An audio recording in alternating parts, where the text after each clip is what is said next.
Rostov-on-Don, Russia, October 1982. A special task force is desperately searching for a serial killer. The investigation had begun 4 months earlier when the body of a 13-year-old girl was found in a desolate patch of forest. She had been stabbed repeatedly. Her eyes had been gouged out. There's a Russian superstition that the last sight that a murder victim sees is somehow imprinted on the surface of the eye. Soon, 2 more bodies with similar wounds were discovered. All 3 had been sexually assaulted.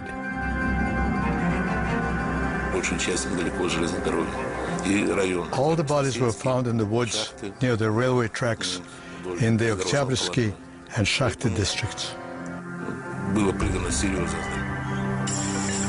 At first, the brutal and ritualistic nature of the killings led police to suspect a satanic cult was at work, or a group harvesting organs to sell for transplant. Police also wondered if a gang of boys from a local home for the mentally handicapped might be responsible. They dubbed the investigation the Case of Fools.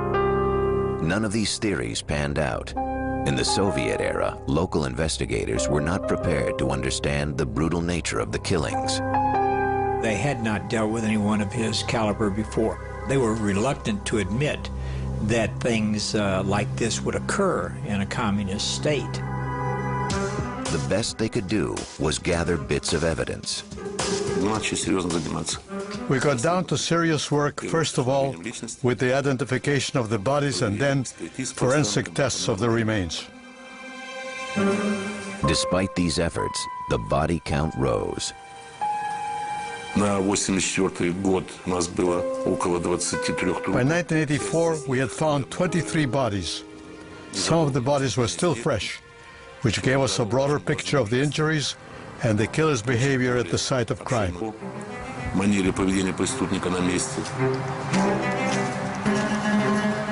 the victims were young girls and boys who had been discovered in the wooded areas around Rostov. All had been mutilated.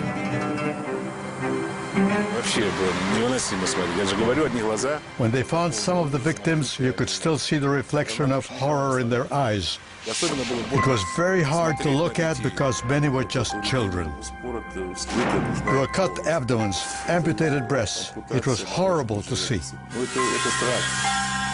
And in many cases, it was clear that those body parts had been removed by the teeth of the killer.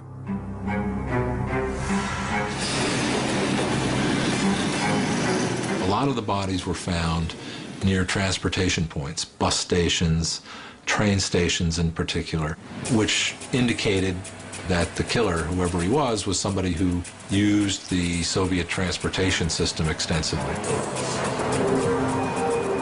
Despite clear evidence that a serial killer was on the loose, Soviet police and the Communist Party-controlled media refused to release any information.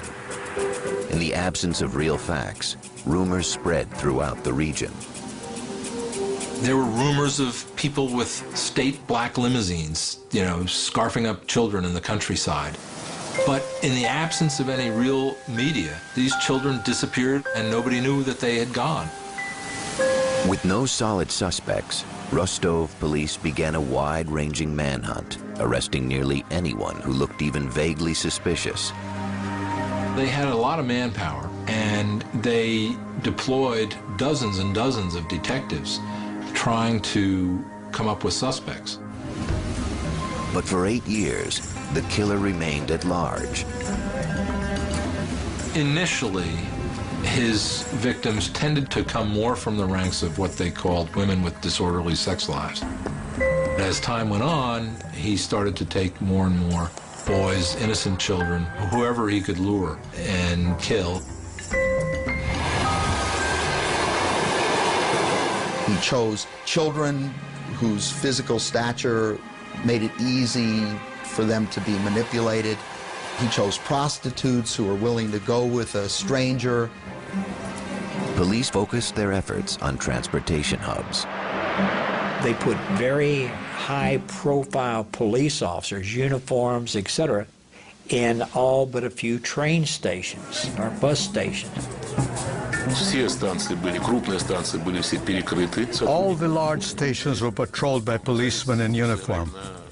We were trying to play on the criminal's emotions and drive him into an isolated location. Undercover officers were used to keep these remote locations under surveillance. In early November, the strategy paid off. A plainclothes detective at an isolated train station spotted a man emerging from the woods. The officer noticed a smear of blood on his cheek and what appeared to be a severe cut on his finger. According to the policeman who was watching him, the suspect washed his shoes and cleaned his coat. The policeman in civilian clothes asked him to show his papers. He identified himself as Andrei Chikatilo, a 54-year-old grandfather and loyal Communist Party member. The detective did not have enough reason to hold Chikatilo. He did, however, file a report on the incident. 24 hours later, a passerby discovered a girl's body in the same woods. It happened the next day after Chikatilo had been stopped on the platform. The body had all the typical injuries on it. The chief of police immediately demanded the files of any suspicious individuals who were registered in the last 24 hours.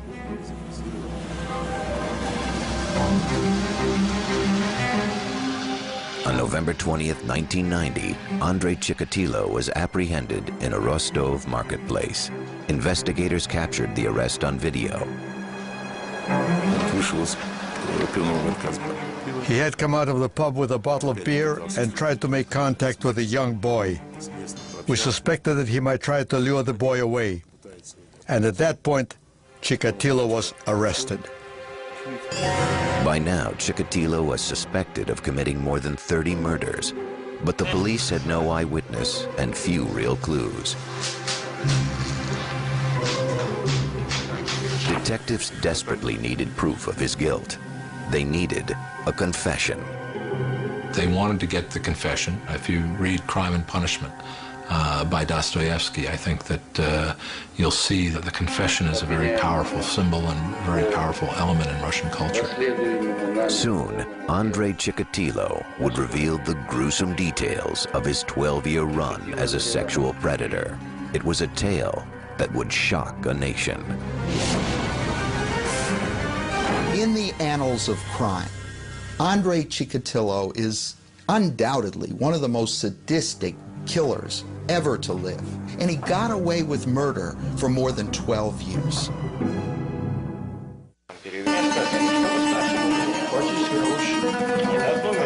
November 1990. Police in Rostov-on-Don, Russia, were interrogating suspected serial killer Andrei Chikatilo.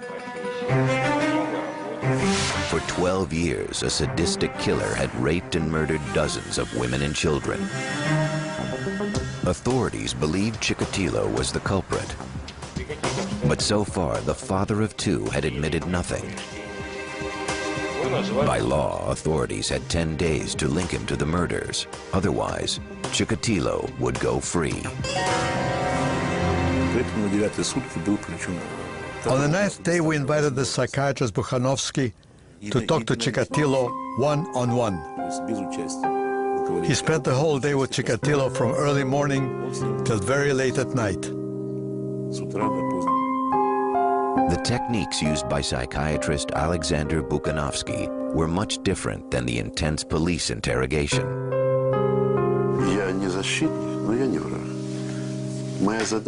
I explained I wasn't his enemy, although not a defender either. In the medical language, there are no words like guilty and wrong. I wasn't his judge, but just a doctor. Chikatilo opened up to Bukhanovsky. After several hours of conversation, he began to confess his crimes. He probably, in some respects, wanted to be caught. I can't imagine somebody doing that for all those many years and not realizing that he was living in a hell of his own creation and wanting to be out of it. He took even a kind of smarmy, perverse pride in demonstrating his various techniques, which he did in the KGB gymnasium, where little dummies were used to represent the victims. Not only did Chikatilo admit to the 36 murders of which police were aware, he also described 17 more that they hadn't tied to him. From then we began to collect evidence to prove his connection to the other murders. Или брюки только спущены? Нет, как, ага, я вот не понял этого. Он в это время одежда у него... Chikatilo was more than willing to show how he disarmed people, how he tricked them, how he tied up the boys, how he inflicted the knife wounds, and how he even had sexual relations with his victims, either in the stage of near death or after death. What we do know about the serial killer is when you start to talk with them, they hold everything together. Then they begin to disintegrate, and they begin to be able to share bits, pieces, odds and ends of murders. По предложению остановились. Вот, значит, у кладбища, центрального кладбища города. On the evening of December 7th, 1990, police drove Chikatilo to the local village of Shakti. В городе Ростове. Again, one of the officers had a video camera. Вместе с вами прибыл в город Шахты.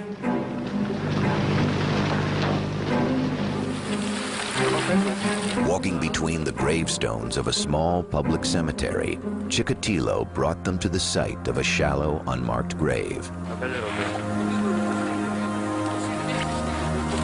Police dug until finally a child's sneaker emerged through the earth. Chikatilo watched casually, detached from the proceedings. But these horrors would shock the Soviet nation. What could have created this brutal killer? How could he have killed so many for so long? What would cause a person to slip over that line and become a serial offender of any kind?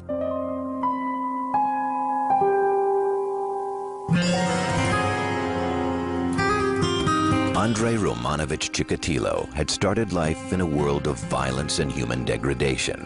He was born in 1936 in the Ukrainian village of Yablachnoye. Joseph Stalin ruled the Soviet Union with an iron fist, and famines devastated the Ukrainian people.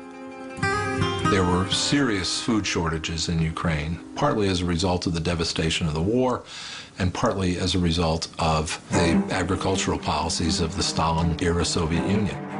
Under the banner of collectivism, Stalin forced peasant farmers to deliver their entire crops to the state for nationwide distribution. In the Ukraine itself, however, people were starving. There were outbreaks of mass cannibalism in Russia that were caused simply by hunger. Reports of cannibalism became so frequent, they developed into a kind of folklore. A typical family cannibalism story. My aunt was arrested because she had somebody over for a meal, and there were fingertips floating in the soup. As a young boy, Andrei's own mother told him such a grim tale about a horrific event that had supposedly happened just before he was born. His mother used to tell him stories that his older brother was cannibalized because of the famine that was taking place. She constantly used it as a warning: don't go out and play after it's dark. They'll grab you and eat you just like they did to your brother Stepan. Her claim that his brother had been cannibalized was impossible to confirm, but psychiatrists speculate that Chikatilo himself might have been traumatized by another crime, an assault on his mother. His sister was born in 1943 during a time when the Germans were occupying a large part of Ukraine where he lived. And his father was supposedly in the Red Army at the time. It's hard to imagine how the father could have gotten back to the family home to impregnate the mother. And they had a one-room home. So it's quite possible that he saw a German soldier rape his mother. Also devastating in the eyes of 13-year-old Andrei was the fate of his father, taken prisoner by the Nazis. When Chikatilo's father finally returned home in 1949, he was suffering from tuberculosis. Rather than being rewarded for his war service, he was branded a traitor to the Soviet government. You either died in battle or you triumphed, and there was no third way that was honorable. Stalin's paranoia was such that soldiers who were captured by the Germans and held captive were considered suspect. Although the Communist Party made Andrei's father an outcast, Andrei's own devotion to the state was such that as a young teen, he became an active member of the Communist Youth League. Chikatilo was very genuine in his belief, in his professed public belief in communism. But with the onset of puberty, young Andrei realized that he was not like the other boys in the Youth League. He never fit in very well, and he felt embarrassed and humiliated generally about his lack of sexual prowess. His social circle consisted of much younger children, with whom he felt comfortable because they understood him, or elderly people who liked him because he was always a good boy. As a teenager, Andrei was attracted to young girls, but he was humiliated when he found himself unable to perform sexually. At that point, he was probably as attractive a man as he was ever going to be, and started having courtship with a girl in the village. And his impotence destroyed that relationship. It became a subject of gossip in the village. It was yet another insult to Chikatilo's fragile self-image, and a discovery that would torment him all of his life.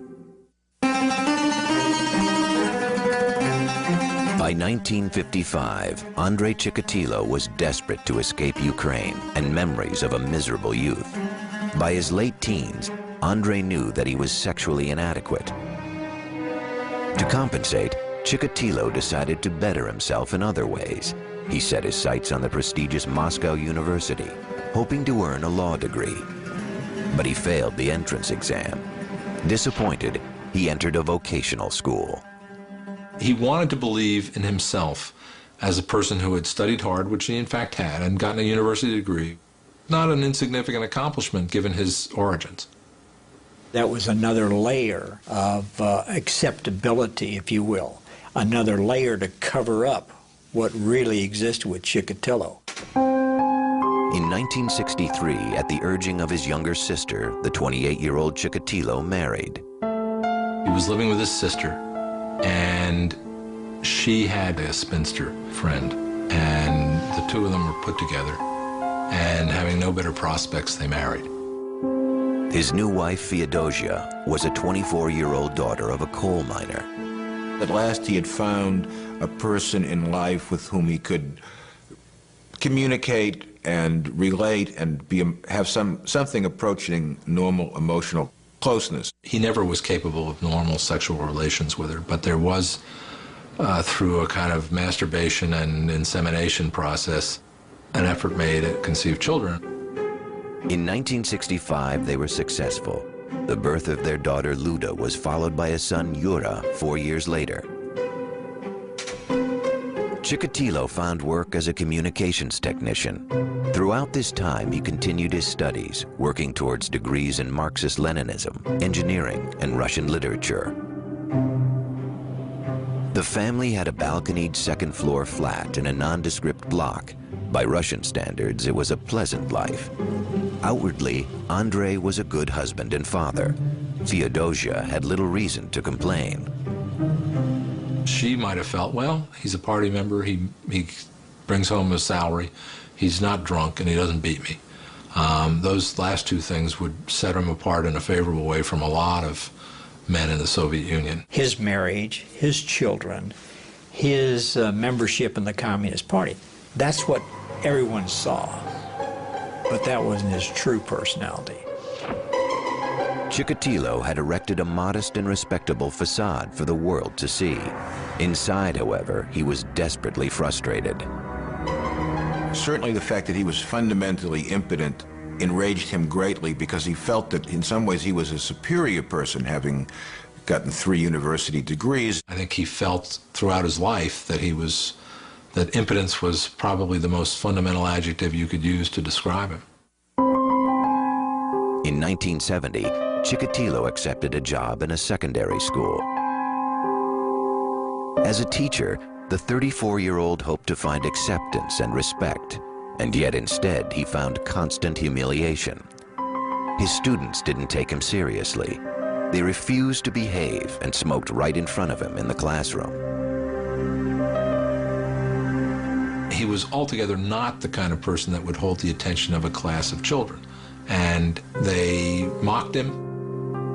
He was nicknamed the Goose by his students, and goose in Russian is kind of like jerk in English. It's someone who inspires zero respect.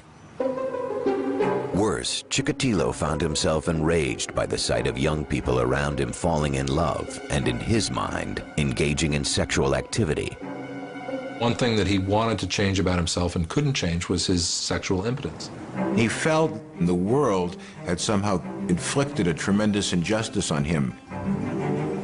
Any lowlife could enjoy the pleasures of sexuality, the joys of love, but he, Chikatilo, the educated, the brilliant, the special, the genius, could not, and that was a source of his fundamental rage. In the early 1970s, Chikatilo responded to his anger and frustration by secretly molesting students, both male and female. He felt so profoundly rejected by adults, he was unable to have sexual relationships with consenting adults, so he instead went to vulnerable children. In 1974, he was fired when allegations of his sexual misconduct with students became known. Rather than take the responsibility for exposing him, the director of the school simply got rid of him. And it was typical of what might happen in a Soviet society and probably would happen in any society. Because the incidents were kept quiet, Chikatilo could simply relocate. He moved his family to the nearby town of Shakhty. There he found a new position, teaching at vocational school number 33. Chikatilo's wife knew that he had little problems. He was involved with bothering the children at school, but they had put that behind them, and she had forgiven her husband. But unknown to his wife and family, Andrei Chikatilo was constructing another life. He bought a second secret house for himself. It was a dilapidated 3-room shack on a quiet back street called Mezhevoy Lane. And it was the perfect setting for murder.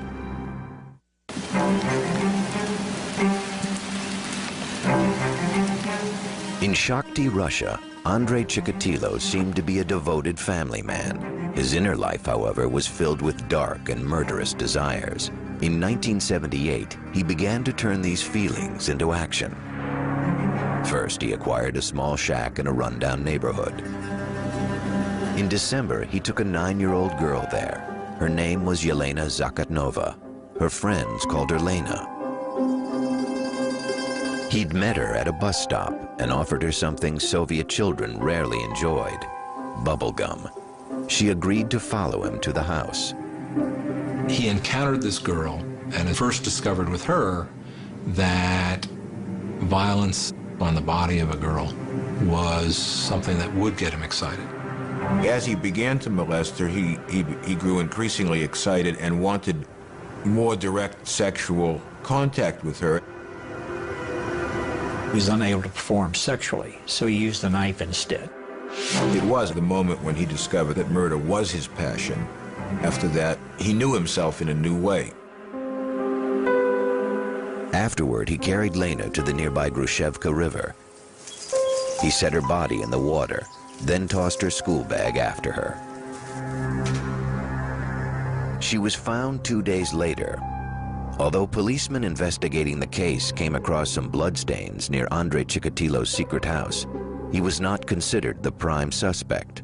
The problem is, from the point of view of the police, that he had no criminal record. He was a party member. He had a wife. He had children. he did not fall into any of the categories that they were used to looking for criminals in. Rather than focusing on Chikatilo, police found someone they deemed a more appropriate suspect, a local man who had spent time in prison for rape. He was later convicted and executed. Having killed for pleasure, Andre Chikatilo was now able to erase the sense of impotence he'd felt all his life. He had gained a piece of self-knowledge that he could never shake, which was that what turned him on was powerlessness and ultimately the murder of another person. Still, coming so close to being caught had frightened Chikatilo. For the next 2 years, he went to work, spent time with his wife and children, read the papers, and waited. He quit teaching to become a supply supervisor, or tolkach, a position unique to the dysfunctional Soviet economic system, where contracts for raw materials often went unfulfilled. The job of a tolkach was to go around to the various enterprises and try to get them to send the cement or send the rubber or send the steel or whatever it was that was necessary. It was normal for him to go on the road for several days to visit the supplying enterprises for his own enterprises and be gone without any supervision.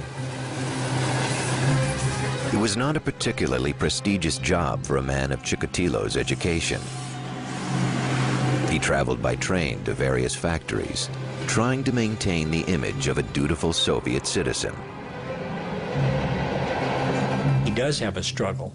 I don't think he just gives himself over to, I am evil, personified. I think he says, what I'm thinking, what I'm wanting to do is not healthy, it's not good. In the case of someone like Chikatilo, the brilliance and the strength of the person was in this iron discipline of keeping the two halves of his personality utterly separate. For over 2 years, Chikatilo managed to keep his murderous rage under control. But finally, the dark side of his personality resurfaced. On September 3rd, 1981, while passing a library in Rostov-on-Don, Chikatilo spotted 17-year-old Larissa Chechenko. She agreed to take a walk with him along the Don River. Instead, he steered her into the woods. Again, Chikatilo was unable to perform sexually, but he remembered what had satisfied him 2 years earlier in the secret house on Mezhevoy Lane. He would attempt to have sex, normal sex with the woman. He would inevitably fail. That would release the great rage that lived and lurked inside of Chikatilo. Sex was the vehicle, but the basic need was to feel a sense of power over his victims. Chikatilo killed with even more brutality than before. He stabbed his victim repeatedly, then savagely bit her. He was really getting even. He was angry with humanity, but especially with women. He was seeking revenge, and he was getting revenge against the people who rejected him the most. With this second murder, the veneer of Chikatilo's normal life shattered. A pathology spawned by years of frustration took over. Chikatilo became a serial killer.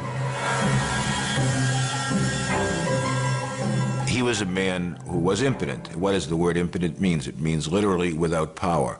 So in every case, whether he was dealing with the young boys, the young girls, or the young women, it was essential for Chikatilo to establish physical dominance and control over the victim. Gratification has been mixed up with anger and hostility, and one complements the other to the degree that you can't even separate them. He became intensely excited and even would spontaneously ejaculate during that mutilation that had taken place. Then he cut off pieces of his victims' bodies. Chikatilo admitted making the incisions, admitted removing the uterus, but would never quite cop to the fact that he ate the uterus. He said, I liked to nibble on it. They were so pink and springy, those were the words he used. What had started as a quest for sexual satisfaction had now become a murder spree, the worst in Russian history.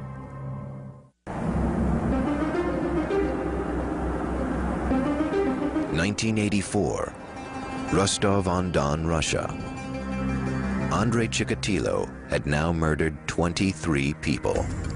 Faced with these brutal killings, police began to question anyone who looked suspicious.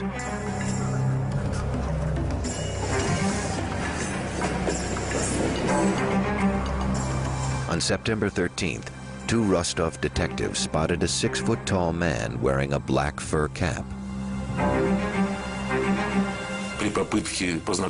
He was trying to make conversation with a young girl. It was decided not to detain him on the spot, but follow up and see what he was going to do. The officers tailed the suspect as he approached one young woman after another. Eventually, they observed him fondling a prostitute in a deserted station. This act of public lewdness was enough for detectives to arrest the man. He identified himself as Andrei Chikatilo. He was carrying a small leather case. He had a briefcase, and in the briefcase was Vaseline, ropes, and knives. Well, that sounds to me like what we refer to as a kill kit. But after questioning Chikatilo, investigators discovered that he was a devoted family man and a loyal Communist Party member. He was eventually released. They were looking for a young killer who had a criminal record, who might have been known as a sexual pervert in his community. He had gray hair, thick glasses. He was tall and skinny with a little pouch of a belly. He seemed to be just another face in the crowd of people that you would see in a provincial Soviet city. In addition, police laboratories mishandled a blood test that could have tied Chikatilo to the crimes. Well, the Russian police were, first of all, technologically in the Stone Age, and in terms of organization were on that level as well. So typically blood and sperm samples would get lost. That in itself was an example of the failures of Soviet science and of Soviet production capabilities. Chikatilo was free to kill again. Police were desperate to stop the attacks, so they decided to try an American criminological technique, psychological profiling. Psychiatrist Alexander Bukhanovsky was recruited to create a psychological portrait of the killer. Preparing the criminal's profile took several months of hard work. I had access to top secret materials that have never been published. By analyzing this evidence, Bukhanovsky painted an intriguing description of the killer.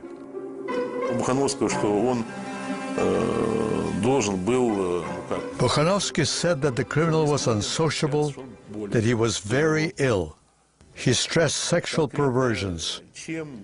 He said the criminal could either be living on his own or with a wife, but he didn't have a sexual relationship with her. Yet it would take police another 6 years to capture Chikatilo. A lot of the factors that caused the demise of the Soviet Union were also at work in the Chikatilo case and enabled him to kill as long as he did and as many people as he did without being caught. Finally, on November 20th, 1990, after a 12-year killing spree and 52 victims, Andrei Chikatilo was arrested. Dr. Bukhanovsky's profile would prove chillingly accurate. In his confessions, he says he enjoyed their cries, he enjoyed the blood, and he enjoyed their pain. Well, he's obviously a sexual sadist. What the serial murderer learns with the act of his first murder is that he can be in control. Because until this time, they've basically been the scattered pieces of an individual that has never made them feel that they are in charge. The most serious motivating force for a lot of people, if not all people, is sex. the desire to procreate, the desire to be a sexual being. And in his case, it was just a totally frustrated, humiliating failure that he struggled with all of his life. Spring 1992. Andrei Chikatilo, 56-year-old grandfather and loyal party member, stood accused of a string of gruesome and brutal murders. The Soviet Union had collapsed, becoming the Commonwealth of Independent States. Chikatilo's trial promised to be the first great spectacle of the post-Soviet era. The Russian people reacted with grim fascination. Once Chikatilo's case became more or less public knowledge, the local people were hideously aware that a serial killer was in their midst, and nothing spreads faster in Russia than rumor. And soon, Chikatilo would be given a nickname befitting his murderous deeds: the Butcher of Rostov.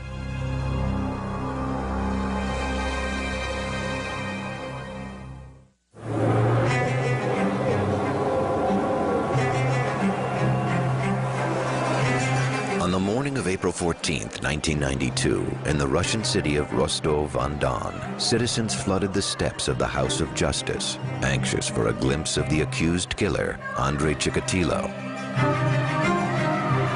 For months, newspaper headlines had branded him the Red Ripper, or the Butcher of Rostov. Chikatilo was dressed in a souvenir Olympic sports shirt provided by the court. His head had been shaved, a standard procedure to guard against lice. As proceedings began, the setting resembled a circus more than a murder trial. He was in a large iron cage in the courtroom. The cage was to protect him from the rage of the parents of the victims. He was never able to sit at a table and converse with his lawyer the way a Western defendant would have been. It was a bizarre scene. In the public seating, you had a number of family members of victims who were quite vehement in their desire to see him executed. And if they had had the option of seeing him executed by having wolves tear him apart, they would have voted for that. The victim's parents' reaction was understandably strong. When he was put in his cage, people rushed towards it and shouted, "Give him to us." But how else would you expect the parents who lost their children to behave? On the opposite end of the courtroom, Justice Leonid Akupjanov presided, flanked by ordinary citizens, the Russian equivalent of the Western jury.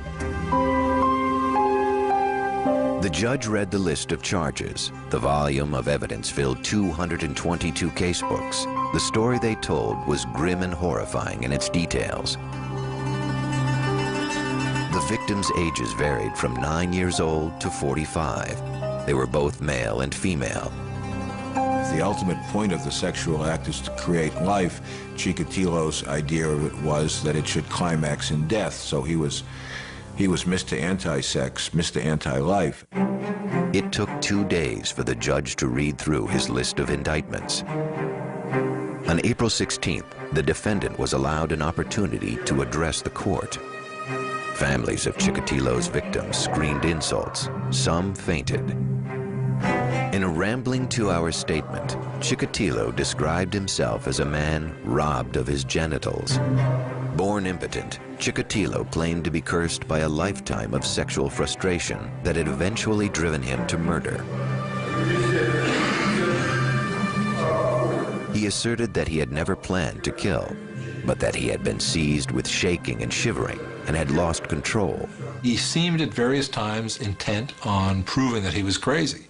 At some points that I witnessed, he jumped up and started shouting at the judge and then dropped his pants and exposed himself. At other times, he started cursing and screaming and so forth. Most observers believed Chikatilo's behavior in the courtroom was an act, an effort to gain sympathy. If found criminally insane, Chikatilo could be placed in a psychiatric hospital. If judged sane, however, he faced execution. In Russia, that meant a single bullet to the back of the head. the definition of sanity and insanity from the legal point of view, which is an international definition and was used in the Soviet Union, was can the person in question tell the difference between right and wrong? The trial would continue for 6 months. Throughout, Chikatilo presented himself as a wretched victim of nature's indifference and a gruesome metaphor for Russia's 70-year failed social experiment. When he was defending himself, he blamed Stalin, he blamed his parents, he blamed the cannibalism of the famine, he blamed the Communist Party, and he even blamed his own blood type.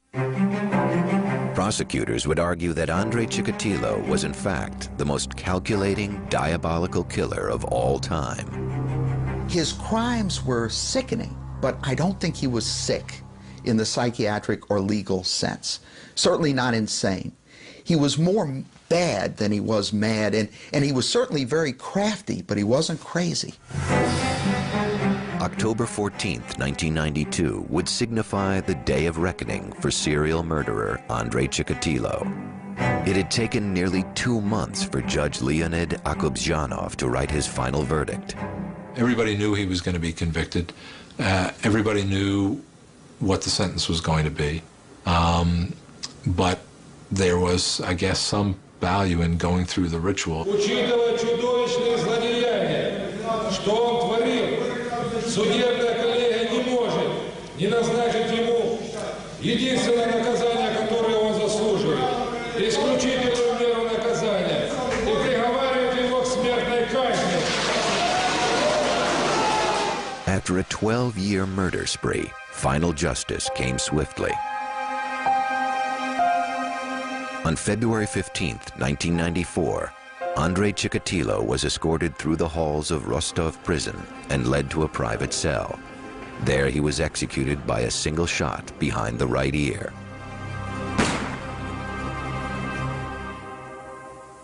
In the aftermath of his execution, writers, reporters, and victims' families attempted to find some trace of humanity in Andrei Chikatilo. But in many ways, this man, who committed extraordinarily cruel crimes, remains an enigma.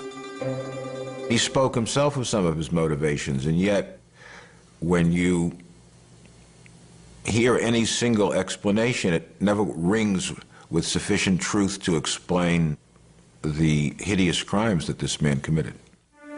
Having seen the dead bodies of so many victims, it may have seemed natural for me to hate him. And that is what I felt until Chikatilo was finally captured. At that point, I realized that Chikatilo wasn't in control of what he was doing. He was a very sick person, acting against his will. Whether you believe that he was the victim of the circumstances under which he was born, or whether you believe he was an evil person who used free will to do what he did and wanted to kill, that evil that grew in him is not something that's alien to all of us. Perhaps the final judgment on the life of Andrei Chikatilo was written by the killer himself, an expression of guilt and self-loathing that at the same time hints at his gruesome, violent nature. And now my brain should be taken apart, piece by piece, and examined, so there wouldn't be any others like me.